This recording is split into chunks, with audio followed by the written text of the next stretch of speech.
Welcome to Darker Things.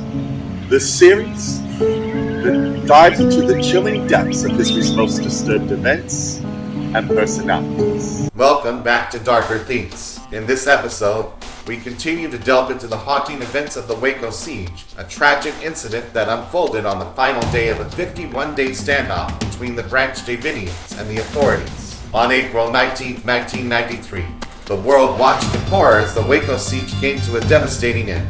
The compound was surrounded by a staggering number of law enforcement agents, including approximately 400 police officers, 700 FBI agents, 100 ATF agents, and numerous sheriff deputies. The authorities' intention was to serve a search warrant for illegal weapons and explosives, but tensions escalated rapidly, leading to a tragic confluence of events. As the tear gas filled the compound, a disturbing discovery was made after the fact.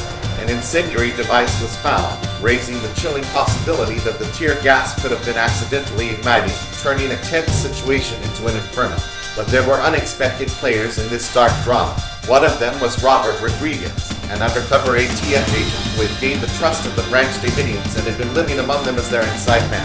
As tensions escalated, the Branch Davidians received an unlikely tip-off. A local reporter who was seeking directions to the compound encountered a mail-in along the way.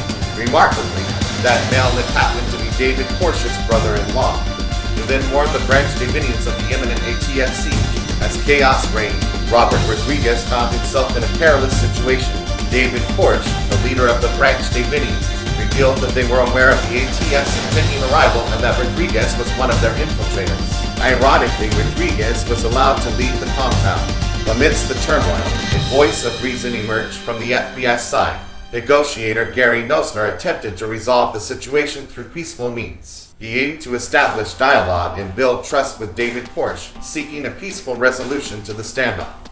However, Nosner's efforts were thwarted by both the ATF's aggressive tactics and his own FBI supervisors who favored a more forceful approach. David Koresh himself complicated matters. He had agreed to surrender after delivering a message about the 7 seals to a nationwide audience. But he broke that promise, leaving his followers and the authorities in a state of confusion. Meanwhile, Robert Rodriguez had warned the ATF that their element of surprise was compromised and advised against moving forward with the siege.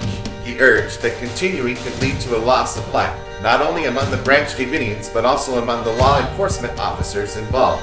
Ironically, the ATF had violated their own policy known as decapitation, where they usually waited for the leader of a group to be in public before making an arrest. This policy aimed to avoid violent confrontations and to dismantle the organization systematically. Koresh often left the compound for shopping, gun shows, and attempting to convert others to the Branch Davidians. The siege might have been avoidable had the authorities utilized a different approach.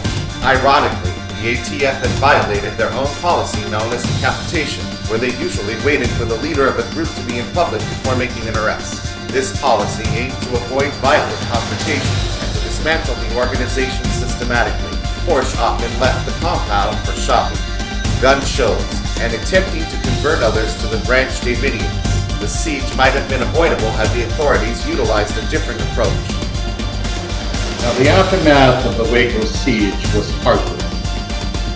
The compound was engulfed in flames, resulting in the deaths of 76 individuals, including David Koresh and many innocent children. One has to ask themselves, why so many people to serve a search warrant? Why so many authorities to confront 76 people?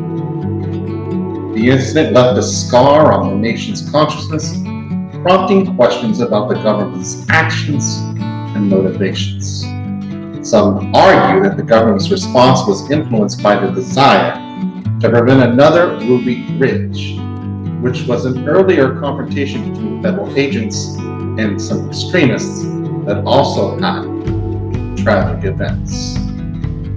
We may never truly know what happened that day. Both sides of the story can be considered subjective. One thing we can all agree on is that it was tragic. Now, in our next episode, we're going to examine the Oklahoma City bombing and that of Timothy make you pay. The event is tied to by many people as a response to the overreach of the government when they interacted with Ruby Ridge and the Branch Davidians in Waco, Texas.